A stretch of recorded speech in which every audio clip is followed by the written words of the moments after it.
Rito na naman ang mainit na balita mula sa mundo ng politika. Ang Pangulo ng Pilipinas, President Cotinong Norte Jr. ay dinakip ng mga men in uniform matapos siyang hatulan ng guilty sa isang kasong kriminal. Ayon sa mga impormasyon mula sa mga otoridad, ang Pangulo ay kasalukuyang nagtatago at hindi pa natutunton ng mga otoridad sa ngayon. Ang mga pangyayaring ito ay nagdulot ng malawakang pagkakabahala at pag-aalala sa mga mamamayan. Base sa mga ulat mula sa ilang matataas na opisyal ng gobyerno, ipinagutos ng korte ang agarang pagtakip kay PBBM matapos siyang ideklara ng guilty sa isang kasong may kinalaman sa mga aligasyong katiwalian sa ilalim ng kanyang pamumuno. Tinututukan ngayon ng mga operatiba ng Philippine National Police at ng militar ang bawat sulok ng bansa upang mahuli ang Pangulo.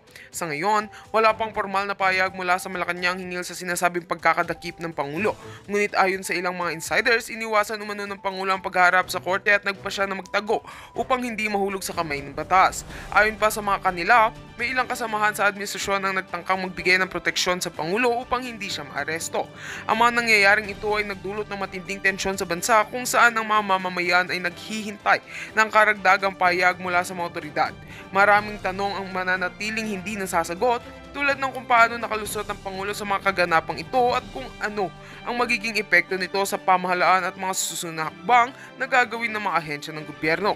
Sa ngayon, ang buong bansa ay nakatutok sa mga susunod na kaganapan. Habang ang mga operatiba ay patuloy na nagsasagawa ng operasyon, umaasa ang mga mamamayan na magiging makatarungan ng proseso at hindi magkakaroon ng anumang kalituhan sa mga susunod na araw. At heto nga mga balitang ating pagkakatutukan, at kung bago ka pa lamang sa aking channel ay huwag kakalimutang mag-like, share and subscribe para updated ka sa aming mga bagong balita dito sa Tatak Pinas.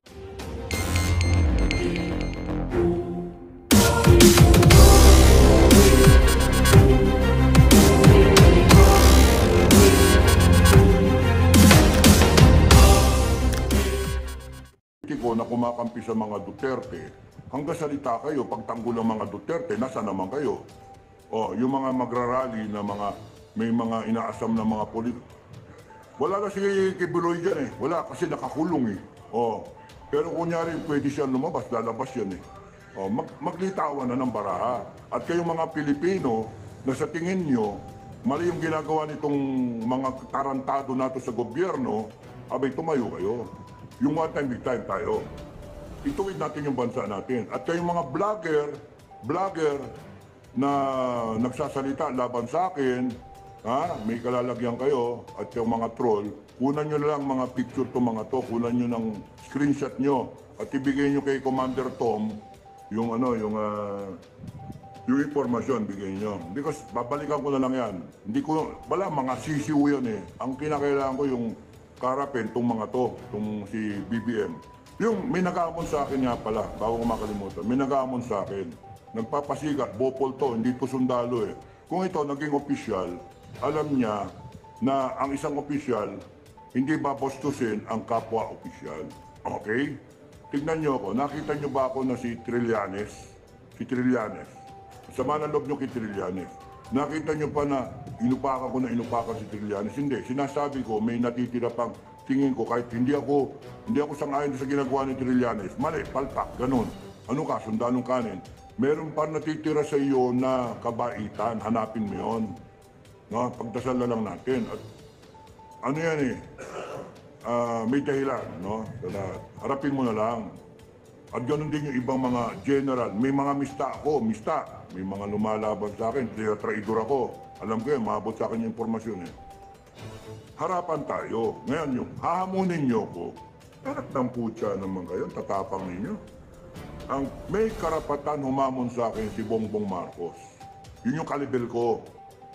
No? Bongbong Marcos. Kalibel ko yun. Ba't kita bababa? Pumila ka. Kung hahamunin nyo ko, pumila kayo. No? Ang may karapatan ngayon na tinatanggap ko, si Bongbong Marcos at saka si Tamba, yung dalawa muna. May pila may pila. At kung ikaw na nag-aamon sa akin, pumila ka. Tatanggapin ko yung hamon mo. Magharapan tayo doon sa Congress. Sa Congress tayo, doon sa harapan ng Congress, doon tayo magsaksakan. Kung gusto mo, pamili ka, magbarilan, papartidahan kita. Ikaw may baril, ako wala. No? Gusto mo, Tuhan, nakatali isang kamay ko. Yung iyo, hindi. May kutsilyo ka, ako wala. Yun, papartidahan kita. Kasi boktang ako eh. Tanga ka.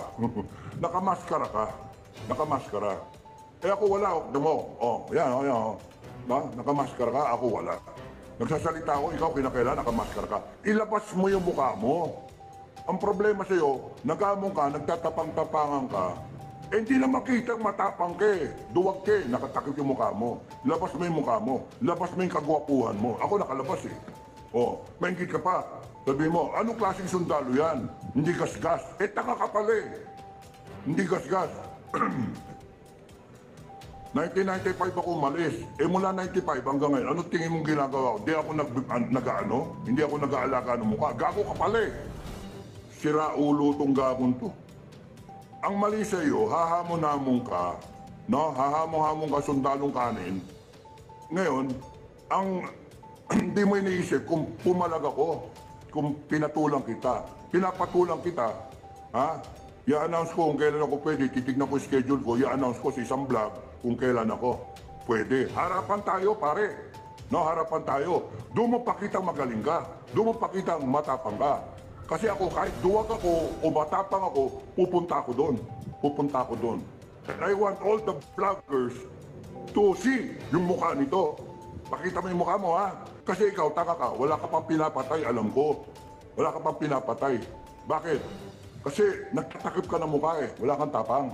Nagtatapang-tapangan ka for the views. Tapos, gusto ko makita. Kasi depende sa gising ko yung araw na yon. Ito yung sinasabi ko, ha. Kayo, Marcos, Tamba, ang may karapatan na humamon sa akin. Putang ina, magpapadala kayo ng isang vlogger na pipitsugin, tarantado. Kayo marap sa akin, ako hamunin nyo, kakasako. Anytime kakasako. Kayo humamon sa akin. Ngayon, ako, bababa ako doon sa specific date na yon, sa specific location. I want it in Congress. Make a hero out of me. Kasi I will decide di ako lalaban. Patayin nyo ko doon sa harap ng tao. Kasi kayo, hindi nyo naintindihan eh. Hindi kayo veterano, hindi kayo nakakaintindi. Ang isang NPA, patayin mo. Papalitan ng 10. Ang isang Muslim, patayin mo. Papalitan ng 10. Yun yung sad, hard reality sa bundok. No? Patayin mo ako. Sa tingin mo, hindi ako papalitan ng 10. Sa tingin mo, hindi ako papalitan ng 7 milyon na FGF, 100 milyon na Pilipino. Pakita mo yung mukha mo. Para habang buhay, nagtatago ka, putang ina ka. Pakita mo yung mukha mo. Habang buhay ka, hahanapin ng mga taong bayan. Kasi kakampi ko taong bayan, gago. Pati asawa mo, pati anak mo madadamay sa ginagawa mong kabaliwan. Hindi mo alam yun kasi hindi ka pa pumapatay ng tao. Kaya nga, hahamon-hamon kayo. Gago. Hahamon-hamon kayo. Pumila ka. Pumila ka. Number 73 na ako. 73. 73. May nakapila 74, 75, 76. May 77. Lahat yan tutumba. Tutumba lahat yan. Pagka sa takdang oras at petsa na pinili ko. Kaya 73, 74, 75, 76, 77. Number 78 ka. Hindi, meron pang dalawa na mauna sa'yo eh. No? Tinatanggap ko yung hamon mo. Natanggap ko yung hamon mo. Tanggalin mo yung mukha mo ha. Gusto ko full coverage tayo pagka naging kwento tayo. Harap-harapan tayo. Kita, full blown. Makita. Kasi tignan ko itapang mo. Na kaya mo yung anak mo, yung asawa mo, hahantingin kayong, lahat kayong pamilya mo habang buhay. You have 119 million Filipinos who will hunt you down. Alam mo, ganun-ganun lang maghamon ng tao. Tangina ka. Gago. Wala ka alam. Sasabihin mo ako, sundalong wala. Sasabihin mo ako, mag-o-order ng advance. And then, magre-retreat ako, yung sundalo ko mag-advance. Tanga! Tanungin mo lahat na sundalo ko. Nandiyan naman sila, buhay pa eh. Tanungin mo. Meron nga sa rally. At ngayon, yung mga sundalo ko, mga retirado na, may kanya-kanyang buhay na, retirado. Tapos, pumipila na sila. Sir, sama ako sa iyo, sama ako sa iyo. Security kami, sir. Kasama kami sa iyo, sir. Security ni Inday Sara. And it's about leadership. Gago. Leadership. Ha? Bakit yung sundalong retired, matanda na, yung iba dyan nagrarayuman na, Master Sergeant, sasama pa sa akin para mag-secure kay Inday Sara? I might have done something in my past life when I was a lieutenant na kasama kong mga yan na bata pa. I must have done something na na-inspire sila, na habang buhay sasama sila sa akin. May nakita sila sa akin na katapangan, kahit konting-konting katapangan. May nakita sila sa akin, konting-konting leadership. Kaya ikaw, gago ka, sundalong kanin. Gago ka. Tanggalin mo yung maskara mo, magpakilala ka. Magpakilala ka, no? And bababa ako ng Maynila at tinatanggap ko yung hamon mo, sasabihin ko yung petsa. Titignan ko lang yung schedule ko. BBM at itong si Tamba, no? At kung sino man yung putang inang congressman nagpadala nitong gagong to, no? Bakit mapapadala pa kayo? Ako lang direksyon yung hamunin, babackfire yan eh. Kita mo to, walang alam yan eh. Papadala nyo. At kung magpapadala kayo ng riding in tandem, siguro din yung patay ako. Kasi pagka ako nakaiwas at nakuha ko ang gamit niya, hindi ako nagdadalang baril ha, nakuha ko yung baril niya because I know how, uuluhin ko talaga. Kaya kayong mga riding in tandem, mag-ingat kayo sa akin. Kasi hindi ko kayo bubuhayin. Siguro din yung patay ako. Kasi pagka ako nakuha ko kayo, babarilin ko, hindi kayo makauwi sa pamilya nyo. Hindi kayo makukuha ko yung ID nyo. Kaya huwag kayong babanat na may ID. Tinuturo ako na kayo ha. Dadami ko yung mga pamilya nyo, mga hinayo pa kayo. Kasi yung makagaya nyo, hindi na dapat mabuhay. Ngayon, kung magbabago na isip yung riding in tandem, Sir, sabihin nyo sa akin, Sir, pinapapatay kayo, sir, ni ganito. Ganun ba? O tera, kapi muna tayo. Sabihin nyo sa akin, magkano binayad? Magkano binabayad? Anong gusto nila? O sige, ganun. O sige, pekehin natin na barilin nyo ako. Kunyari, nakatakas, para hindi nila alam. Pero putang ina, malaman ko kung sino nag-utos. Mga riding in tandem, ganun gawin nyo sa akin, ha? Sir, pinapapatay ka, sir, eh. Pero, idol ka namin, sir. Sir, puta na, ang galing mo, sir, eh. Nagsalita ka, hanip ka, sir. Pilipino ka talaga, hindi ka dapat namin patayin. Pero, kailangan patayin ka namin, sir, eh. Ganun ba? Sige, kapit tayo. O, paano ang plano nyo? Ewan na nga namin, sir. Nagtatalo isip namin, eh. Hindi, ganito na lang. Pekehin natin. Kunyari, binaril nyo ako, ha? Pakigingan nyo, tamaan nyo ako dito. Tamaan nyo ako, bang. Tapos, kunyari, katakas ako. Ayun, ganun. Tapos babalik kayo ngayon. Nakatakas, bossing. Sige, singil pa kami. Panibagong bayad. Nakatakas eh. Sige, isa pa. Pero kitang-kita na binaril ako. Pero alam ko na kung sino ang magpapapatay sa akin. Utang ina nyo, yayarin ko kayo. Ayop kayo. Give me a reason. Just one reason. Give me a reason. BBM, Tamba, Congress. Give me a reason why I should declare a cultural revolution. Why I should declare a Filipino revolution. Give me a reason. Push me to the wall. Push me, please. Push me to the wall. Traitor nyo ako. Automatic, my order is Filipino Guerrilla Forces. Babaklas na yan. It will take over government. You see, ganun ako ka-advance. Mga bopol kasi kayo. Mga bopol kayo. Give me a reason. You will round us up. May order na ako sa tropa ko. Patayin nyo lahat. Ubusin nyo lahat yan pagka ganon. Pagka pinatay kami, nako, ubusin nyo lahat. You take over. You protect the Filipino people. Give me a reason. Now, padala kayo, hamonin nyo ako? Sige. More. Padala nyo ako lawyer, padala nyo ako sabina. Sige. Give me a reason that I will declare a Filipino revolution. And my God help us. Because it will go down in history na ako matapang, kayo duwag. Go down in history na ako Pilipino, kayo wala. Pakakain ko lang kayo sa mga buhaya, sa mga pating. Huwag nyo kong binabangga na hindi nyo inaalam kung sino ko. Yung tututunan ninyo ng mga nadidinig ninyo tungkol sa akin. Hanapan nyo na ako ng hanapan ng baho. Wala kayong makitang baho. Naliligo ko araw-araw, tangina nyo. Hanapan nyo ako ng baho. Wala akong ninakaw na isang kusing sa gobyerno. Matagal na dapat ako yumaman, pero na isang kusing wala akong ninanakaw sa gobyerno. Matagal na may mga nag-offer sa akin na isang kusing hindi ko tinanggap. Kaya wala kayong makita sa akin eh. Halugugin nyo ko. Medalyado nga ako eh. Ang Filipino hero ko, veteran niya ako. Pinaglaban ko ang Pilipinas. Nagsasalita ako ngayon para sa Pilipinas. Kaya magkakatagisan ng paniwala ang Pilipino, sino mas mabango? Sabihin nyo na ako, sabihin nyo na kung ano-ano. Pero hindi ako nagdodroga. Hindi ako nagnanakaw, hindi ako nagpa-plunder. Sa tingin nyo, sa kanino maniniwala ang Pilipino? Sa inyo o sa akin? Push me to the wall. Siraan nyo pa ako na siraan kasi bumabango ako. Kung tanga. Tanga. And kumbinsihin nyo ko, mga putang ina nyo, kumbinsihin nyo ko. Kasama ko si Metran. Pag bumalik ako sa serbisyo, putang ina ninyong lahat, uubusin namin kayo. Mawawala yung korupsyon.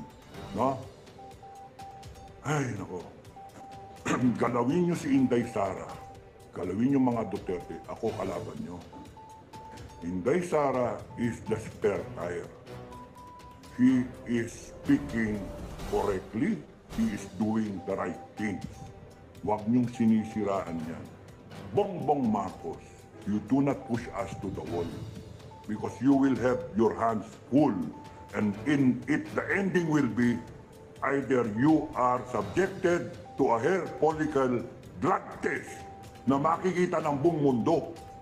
Kaya kayo mga Pilipino na gustong lumusob sa Malacanang, tangina nyo, lumusob kayo, mamamatay kayo. Huwag nyo lusubin si Bongbong Marcos. Wag! No? Bayaan nyo, bayaan nyo yung AFP ang lumusob. Bayaan nyo sila. Ngayon, kung kakampi AFP sa kanila, bayaan nyo, ako dumiskarte. No? Ako ang dumiskarte. Una yung mga gago talaga. Gago kayo.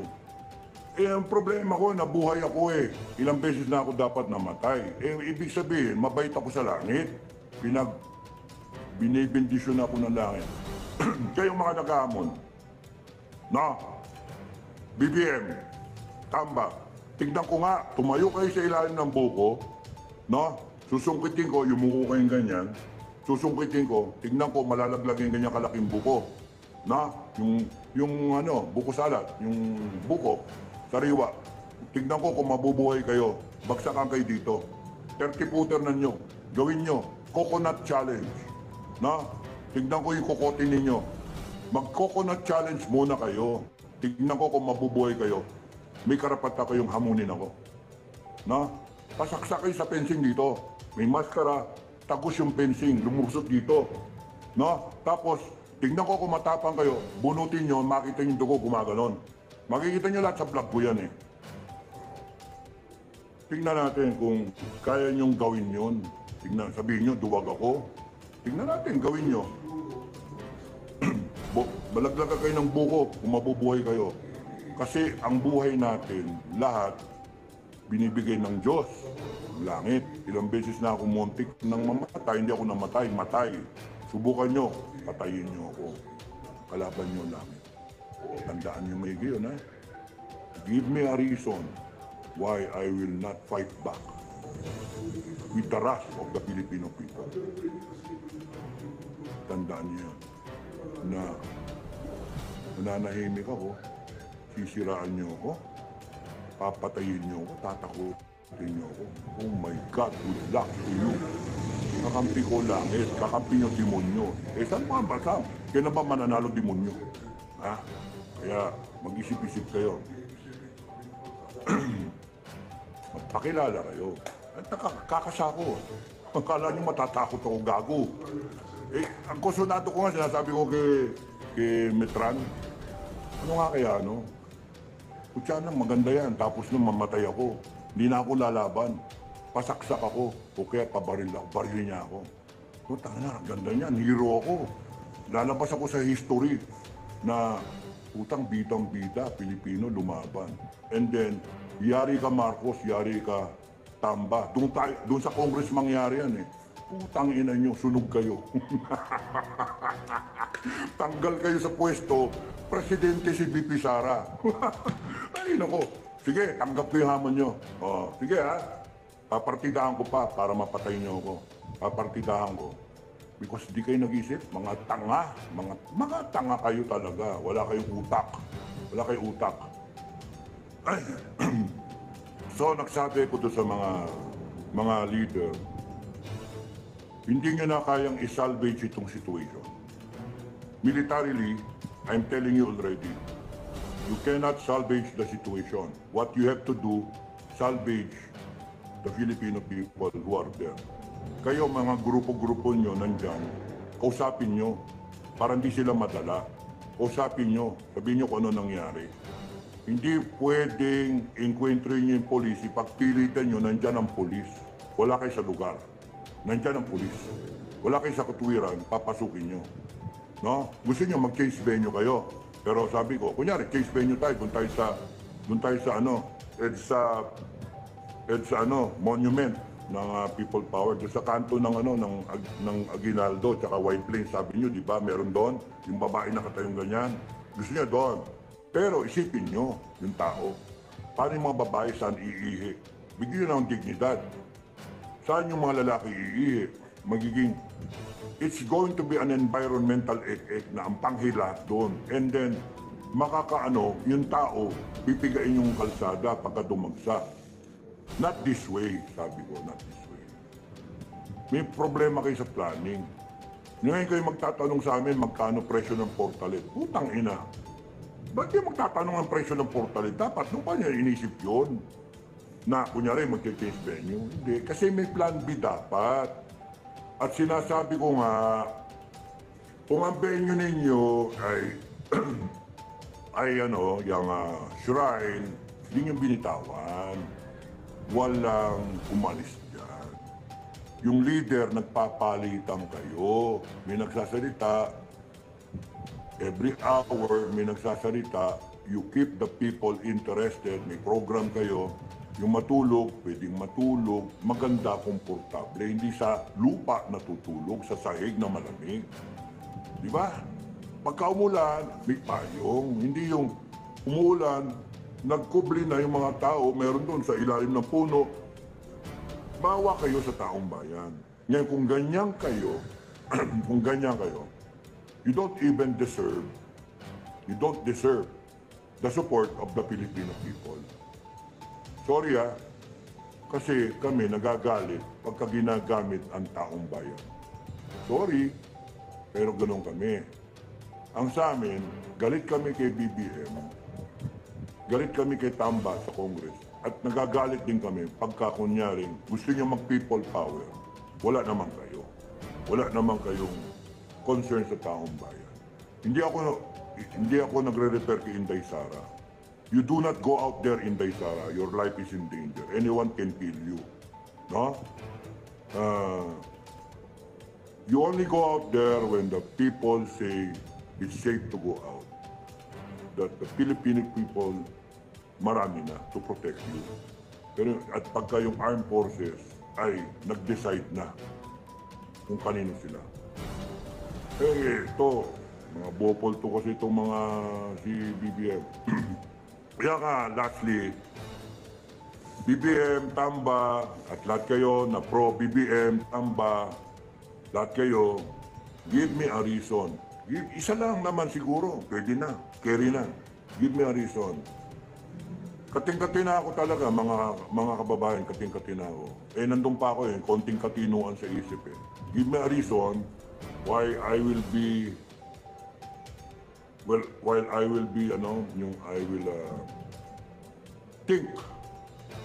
think na iking ako kilala ng mga